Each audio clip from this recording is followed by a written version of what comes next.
Good afternoon, MPC.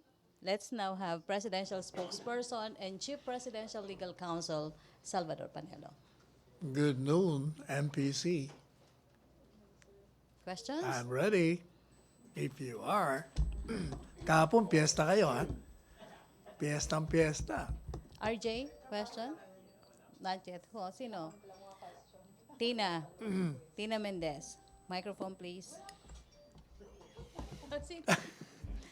Joseph.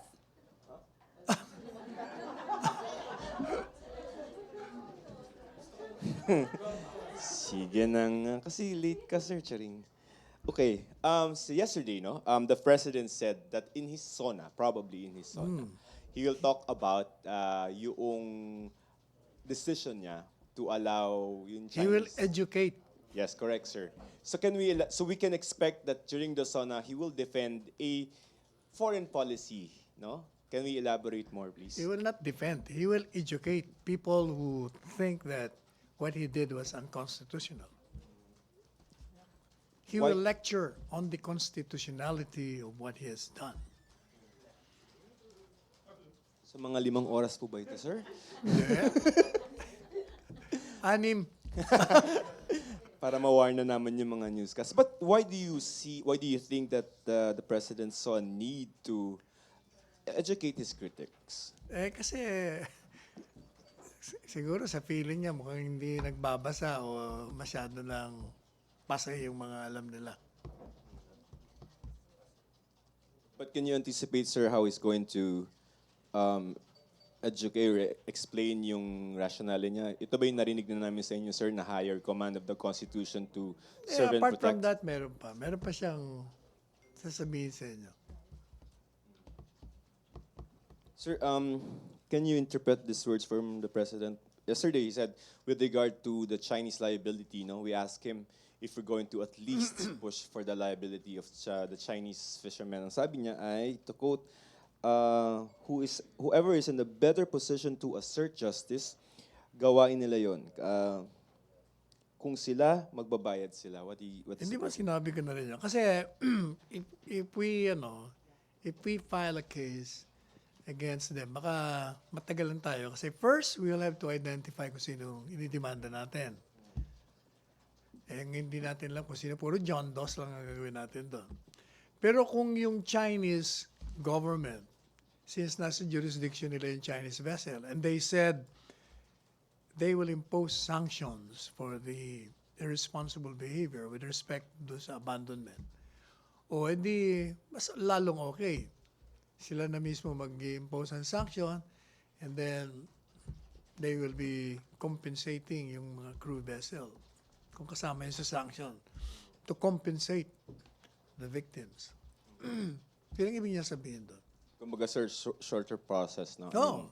Kung nandyan na yung, kumbaga, justice has been rendered by the Chinese government to our Filipino fisher folks. So we don't have to do anything anymore. Sir, just one last point on my part. Kapon, sir, sinabi niya he has a proposal, and that is to have the whole 7th Fleet of the U.S. Armed Forces in the South China Sea. Should we interpret this, sir, as a serious proposal, or is it just a metaphor for saying na the U.S. will never fight our wars? Both pwede yun. Alam mo naman si Presidente, pwedeng he is really serious at the same time. Metaphorically, he's saying that. The point of the President is, may problema sa South China Sea. They're in possession. So we're trying to settle our differences through diplomatic negotiations. Ang problema, mayroong mga tao na gustong ano man tawag doon sa Pilipino? Gusto siyang, Hindi lang udyukan eh. Hindi. Gusto siyang gawing pain. That's the correct word. Gusto siyang gawing pain eh. Kaya alam na nga nilang the Chinese government claims that it is their own and it would consider folly for us to assert na sinasabi na ngang amin yan, magkakaaway tayo dyan pag pinilit niyo yan. Di, kaaway pala tayo, di, wag na muna tayo mag-away, mag-usap na muna tayo. Yan ang ginagawa nga ni Presidente. Ito naman mga sutil, mga hecklers, hindi, punta ka doon. O kaya sabi niya, sige na nga, punta tayo kayong mga, yan, si Justice Carpio, sino pa? Si another Justice Carpio naging ombudsman, si Del Rosario, sige, tayo nandun sa harapan, punta tayo doon. Nandiyan ang 7th Fleet. Okay, ginaganon niya na. O, tingnan ko nga kung ano response nila. Sabihin naman, parang bata na naman si Presidente. Hindi. Para kayong bata eh. Kaya, ini-engage niya kayo ni Presidente. Mag-jet ski ba siya doon, Sir Charing? Ha? Question. Ina? May follow-up doon? Celerina. Sir, was it confirmed already based on the report of the That- PCG and Marina na those people manning the Chinese vessel were Chinese militia o fishermen talaga nila? Wala yun sa report. Wala akong nakitang nakalagay doon sa report. Bakit hindi na-establish kung anong klaseng tao yung... Ang established doon, Chinese vessel kasi sinabi ng China na Chinese vessel talaga yun. Yun ang established. But is the Philippine government interested to know who manned the vessel? Kasi We there's- are interested to render justice to the fisher folks that have been abandoned there. Yun ang pinaka-importante sa atin. Kasi sir, before you mentioned na we really don't know if they are Chinese government or private fishermen. Kasi it would make a difference if those people manning the boat were militiamen and hindi fishermen. Paano mo malalaman kung militia o hindi? Sige nga, tell So- me how to determine that. Are we not Unang-una- going to ask China?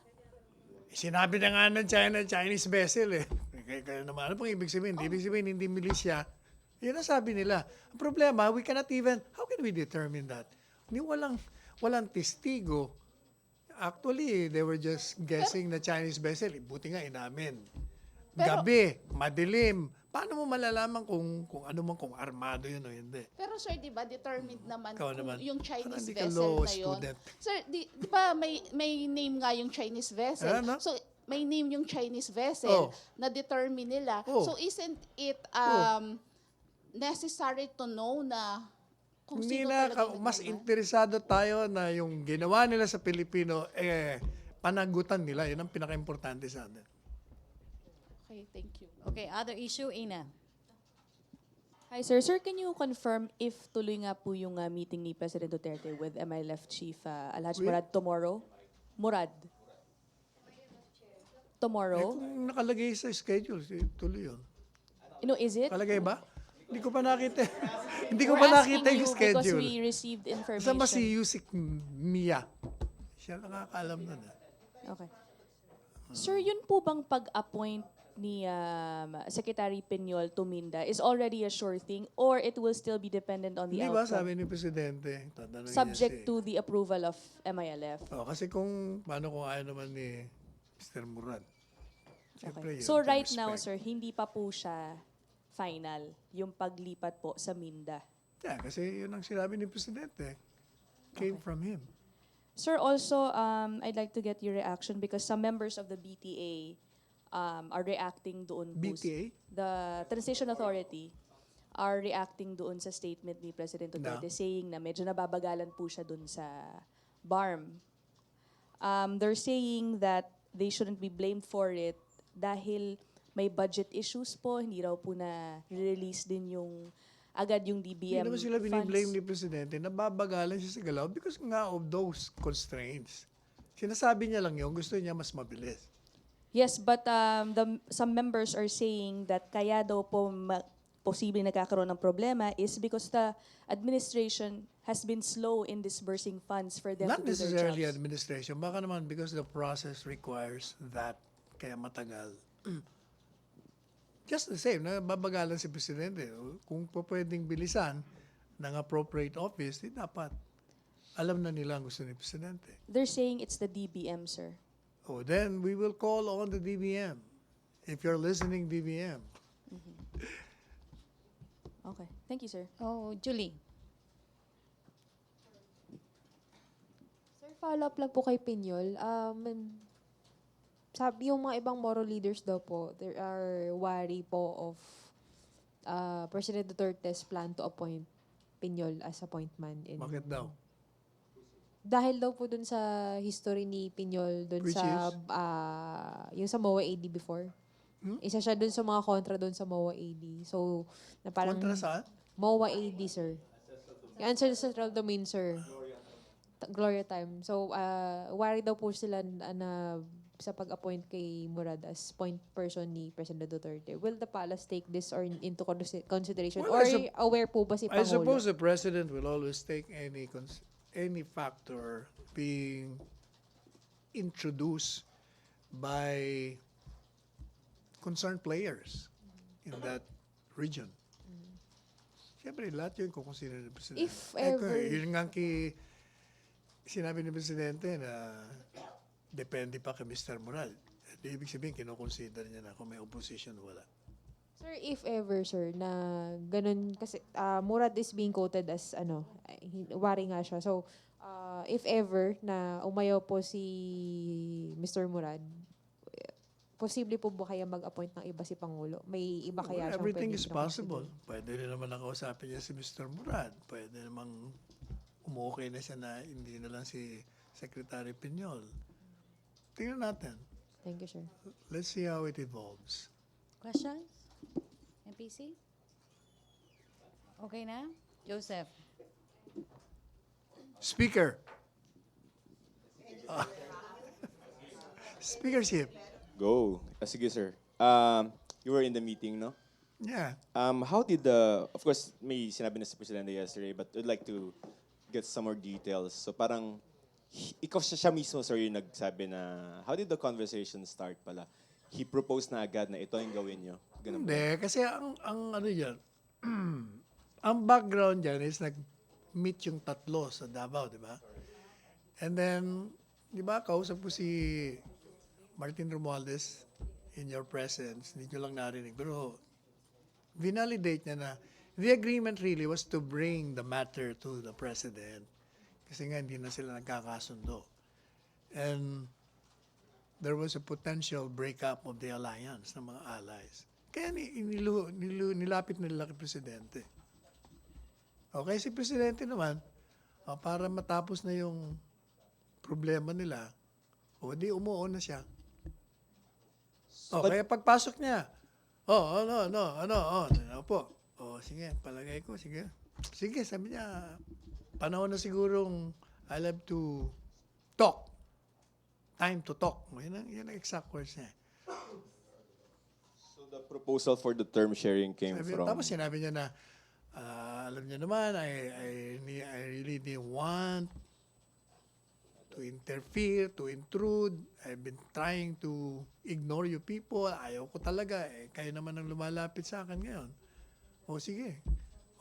Di, si Alan ng 15 months, si ganito. Kasi pero before sinabi niya, sabi naman ng tatlo, sir, whatever you say, basta we have already agreed na susundin namin lahat yun. Yun. Sir, yesterday sabi ni Sir, no, yung pong, because this will be subject to the vote of the majority, no? This will be subject to the vote of the majority. Siyempre, they will be electing their own. Correct. Pero sir, anong expectation natin is that they will follow the president, of course. It's not a question of following the president. It's them who went to the president. And the president made, kumbaga yun ang suggestion niya. Eto, kung ako ang gusto niyong hinihinga niyo ako ng payo, eto. Hindi nasa inyo. Kayo na bahala ron. Pwedeng sumuway. Abay nasa kanila yan kasi sila naman ang boboto, hindi naman si Presidente. Ayaw ni Presidente makialam. Gusto nilang pakialaman niya. Pero actually, yun lang naman pakialam dun sa, sabi niya nga, yun lang politika ninyo.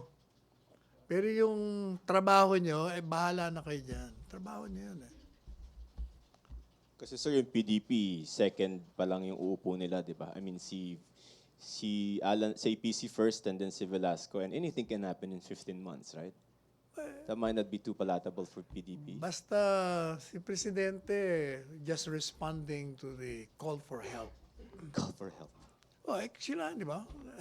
Sila ang pumunta, sila ang nakikiusap Ah. na tulungan sila sa pag-resolve. Okay, sir, yun muna sa spear, sir. May follow-up? Bernadette, microphone please.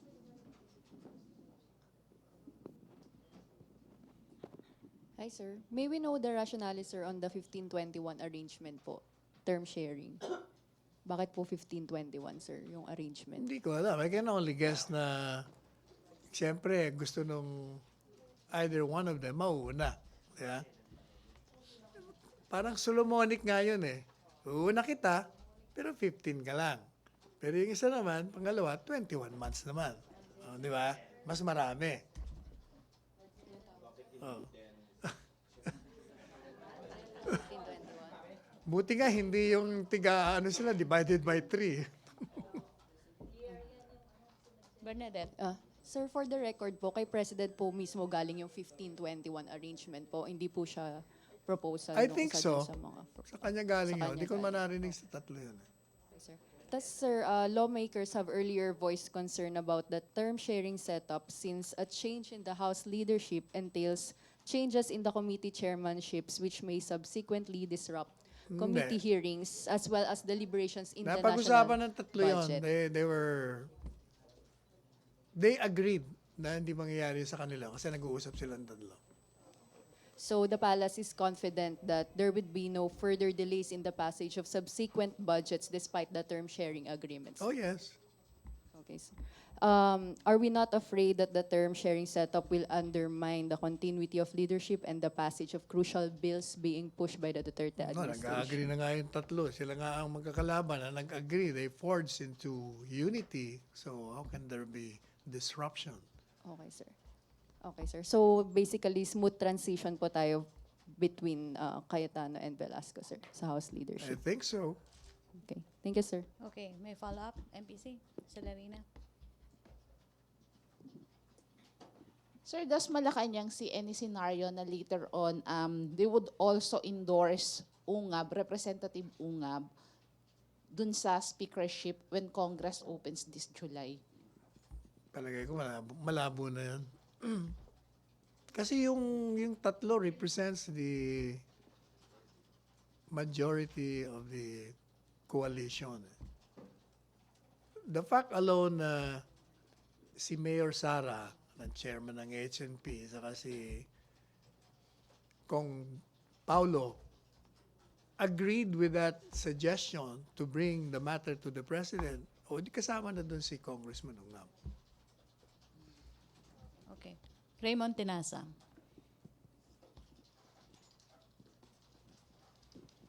Sir, during the June 27 media briefing with the President, he June? already mentioned, 27? yes, about the term sharing, actually, 15 months for Cayetano. Ano yun, sa Then- Japan? No, sa Malacañang, the oath-taking ni Senator Bongo.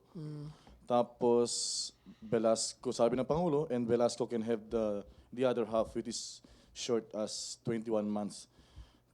Ganon ang proposal. Pumayag na si Cayetano, but si Velasco mukhang last minute nag-back out. So during the last or the latest meeting, pumayag na si Velasco. Oh, obviously. Pumayag So, siya. they heed to the president. Or Velasco heeded to the president. Then tingin ko dyan, all of them are realist. Kung hindi sila pumayag dun sa ganong arrangement, labo-labo talaga sila. Kakasira-sira sila. Yun ang iniwasan nila. To their everlasting credit. So They were pragmatic enough to admit na they have to forge a unity among themselves.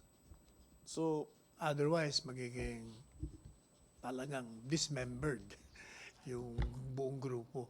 So nung nag-meet sila, yung latest meeting, sir, talagang pumayag na si Congressman Velasco o paano napapayag ng Pangulo si Congressman Velasco? Dati na nga silang, hindi pa nga sila pumupunta, di ba? Pumayag na nga sila, whatever the President suggests to them, payag na sila.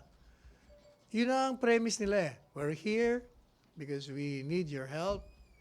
We want your suggestion or whatever proposal and we will accept without question. Yun na naging ano nila. Nung pumunta sila sa palasyo. Thank you, sir. Follow up. Other issue, Julie? Sir, reaction lang po. Prominent rights lawyer Amal Clooney, the wife of George Clooney, is reportedly joining the legal team of Maria Ressa to help defend her in her cases here. Reaction lang po ng Palas. Do you feel threatened na may big shot na pong sasali sa legal No, palagay ko team? naghahanap lang sila ng katapat ko. Kindly expound, sir. Kindly expound. Kasi palagi pag kaming dalawa nagdidebate ni Maria, medyo kawawa naman. Kasi hindi naman siya abogado. Bagay lang may abogado rin siya. Yun. Maganda pa. Sexy pa. Oo. Oh, yung did you hear about the incoming, I don't know if true, the incoming U.S. ambassador? Beautiful.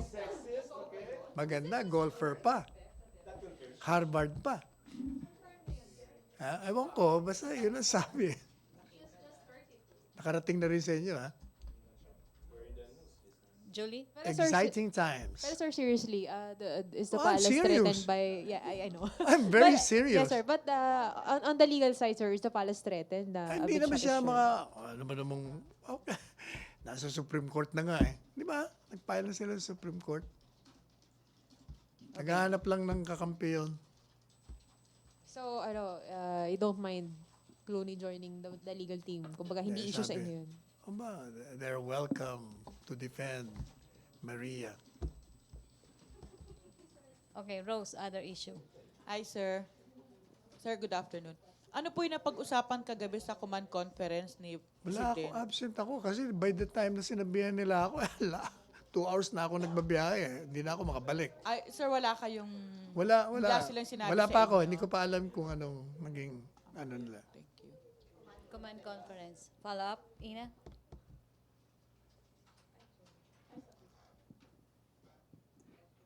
Maaring related po doon. Can you expound a little bit, sir, on the President's statement yesterday? That, Nung sinabi po niya that ang military mainit na. The context is corruption and him also telling the contenders for the speakership that if they want to change the constitution, do it now, nandyan pa ako. Yeah. And I can tell the military, no, you better. Kasi mainit na nga daw po yung military. What did he mean by that? ang premise noon, under the Constitution, the AFP is the protector of the people. So kung ang military, alam nila na maraming kalokohan, maraming korupsyon, gaya nga ng sinasabi ni Presidente, yung sa Manila Waters, yung mga kontrata, masyadong onerous, alam na ng military yun. So nagre-react sila na, bakit ganyan? In other words, I think it's a fair warning to all na baka pag nagalit yan, biglang magkuyang mga yan. Kaya sabi niya nga, kung magkuko kayo, huwag na kayo magdala ng mga tangke, ha? Kausapin niyo rin ako, magkape tayo rito. But he already said na kasi ang military mainit na. Exactly. Can Nagre-react you- na nga sila sa nakikita Ibig ko nilang sabihin, nangyayari. sir, did maybe some top officials already relate to him na, I mean, possible actions that they will do if things get Could worse? be. Dahil otherwise, hindi siya magsasalita ng gano'n. Meron siguro siyang info. And Very reliable. what solution does the president see for this? Is this the chacha? Because that's what he mentioned right before that statement. Yes. Di ba sabi niya, you better amend the Constitution habang nandito pa ako. Habang napapakiusapan ko pa yung armed forces na irespeto niyo. You must remember that their history has shown us that when the armed forces of the Philippines rise and supported by the people, nababago, nagkakaroon ng leadership change. Ang problema, yun nga sinasabi ni Presidente, problema sa inyo, nagkukunga kayo, tinanggal niyo yung isang political party ang nililipat nyo naman yung kalaban. Kaya ganun pa rin. Kayong may kasalanan actually. Hindi ba yun ang sinasabi ng Presidente? Kaya matuto na kayo. Ilagay nyo yung mga bata, matatalino, independent, hindi mga corrupt, hindi mga politiko. O, ganun ka-frustrated na si Presidente. Lastly, sir, dun sa speech po niya in Leyte, a few days ago, he said, and I quote, this is to those who are threatening to impeach him. Don't force me to declare war because I have something else. I have a card which I can throw anytime. What is that, sir? Well, maraming pwede siyang gawin. He can impose martial law. He can declare a revolutionary government. He can use other emergency powers. Marami naman. The Constitution is, as I said before, is a living instrument. It's dynamic. I don't think the framers of the Constitution has chained the head of the state from performing his duty, which is to serve and to protect the people, by placing provisions there in derogation of that obligation. Kaya marami siyang pwedeng gawin eh. Pero ang problema, marami nga siyang gustong gawin pero parang ayaw niya na, nayayamot na eh. Okay. So it's clear, sir, itong scenario sa sinabi nyo, martial law, RevGov, and other emergency powers are what he could do if he is threatened with an impeachment case. No, not with impeachment. Yung impeachment, ano lang yan. Ang Yun po kasi yung sinabi niya actually, right hindi before yung sa it. impeachment. Ang sinasabi niya, yung problema ng bansang ito, masyado ng malawak ang problema. Sinabi niya nga kagabi, di ba? My duty is to preserve the Constitution. To serve the people. Sinabi niya kagabi yan eh. Yun ang ibig niya sabihin, not hindi yung impeachment. Hindi naman siya takot sa impeachment eh. How can he be afraid of an impeachment? First, it's baseless. And then number two, may supermajority, kakampi niya lahat. Paano? Hindi niya tinutukoy yung impeachment. Thank you, sir. Follow-up ba yan, Joseph? No. Follow-up, RJ? Hi, sir. Sir, these problems you're referring to are corruption and drugs still, right? Yeah, terrorism, rebellion, everything. But this administration has repeatedly said na nagagamot naman natin yung drugs, yung corruption, bumubuti naman yung crime rate. So, what does that mean? Oo, nagagamot natin, pero sige pa rin. Pagkagagamot, meron na naman bago. Di ba? Para sakit. Ginamot mo yung sakit, meron na naman bagong sakit. Papaulit-ulit eh. That could be reason for the president to declare Yes, martial law because and all these. because the Constitution precisely bestow on him the sacred duty to, one, to serve the Filipino people, and number two, to protect them from whatever dangers that lurk. Kailangan palagi yung welfare ng taong bayan. Kung papabayaan niya yung, di ba sabi niya, for as long as there is corruption, there is no peace and order, kahit bigyan niyo ako ng 20 years, walang presidente makaka-ahon dito sa ating bansa. Thank you, sir. Okay. Tina, other follow-up? Okay. Celerina. So offhand, sir, how does the constitutional amendment cure these terrorism, drugs, and corruption, if ever? Eh siguro, maraming kasing, like for instance, he wants yung foreign investors to come in na walang restriction. Gaya nung hindi pwedeng pumasok ang mga foreign investors kung hindi 60% capital sa mga Pilipino. Number two, yung hindi niya magawa ng paraan yung EDSA kasi nga nakaano yung kamay niya. Maraming constraints. Kaya humingi nga siya ng emergency power. Ayaw naman siyang bigyan. Kaya hindi ba sabi niya, sige, ayaw niya kumigyan. Let EDSA rock. Maraming dapat na baguhin ng saligang batas. So one of the changes would be giving more power to the president. Is it safe to assume? Hindi giving power siguro to limit the restraints, constitutional restraints imposed to certain branches of the government. Okay, other issue, Tina Maralit. Sir, good afternoon po. Sir, lately po si Presidente lagi niyang nababanggit yung Bureau of Customs and he has hinted na may 4 pa po siyang Sabi niya tatanggalin. nga kagabi. Nabanggit na po ba niya, nagpahiwatig na po ba siya kung sino yung mga to, mga official po ba or rank and file? Wala siyang binanggit. General yung sabi niya kagabi. So sir, nakailang palit na po ng ulo sa customs and there are reforms that have been instituted pero parang patuloy pa rin po yung katiwalian. Sa tingin po ba ninyo parang hinahamon po si Presidente ng mga tao sa loob ng ahensya? Parang Siguro gano'n na nga ang dating. Gano'n na ang dating sa kanya kung walang ayaw tumigil. But sir, can you categorically say po that Commissioner Guerrero still enjoys the trust and confidence of the President? I think so because he has not mentioned anything about him. Wala mo siya binabanggit sa kanya. Right, sir. Thank you, sir. Okay, mag-last question na tayo kay Joseph. Joseph. So yung pong kay Amal, technically she cannot, Di magandang pangalan niya, no? Amal. well, yun yung pangalan. Animal. Amal.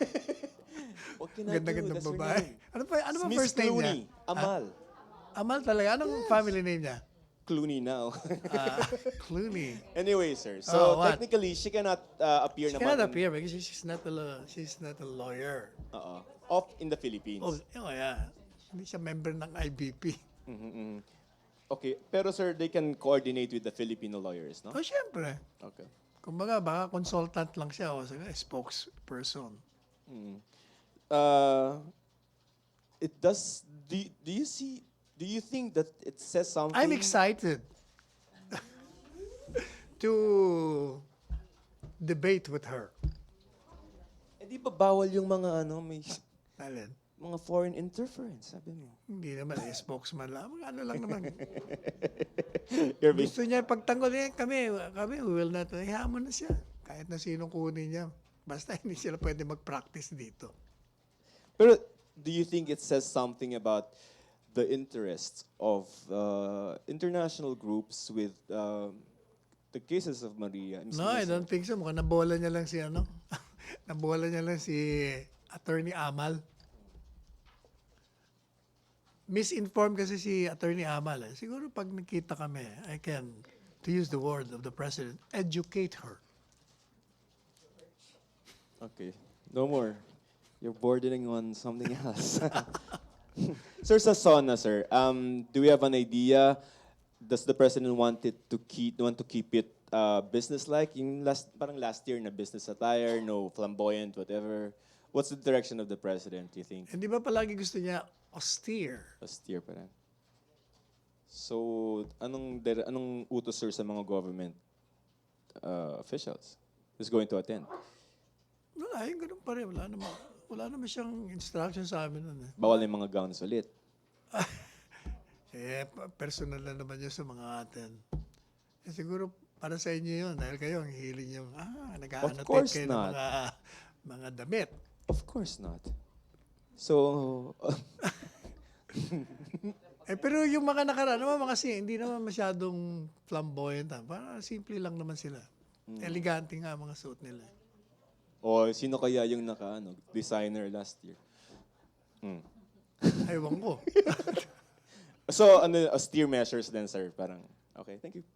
Okay, thank Wala you. na nakabaga, no? Dahil hindi siya congressman, ha? Natalo? Did he lose ba in the election? He lost ba in the election? Hindi, baka last term niya na. Okay, no more. Thank you, MPC. Thank you, Secretary Sino Panelo. pupunta sa Pre-Sona? Wala? Punta na akong airport eh. Oo nga, bukas na umaga, pupunta pa ako umaga. Okay, Secretary, salamat po. Back to our main studio sa Radyo Pilipinas and People's Television Network.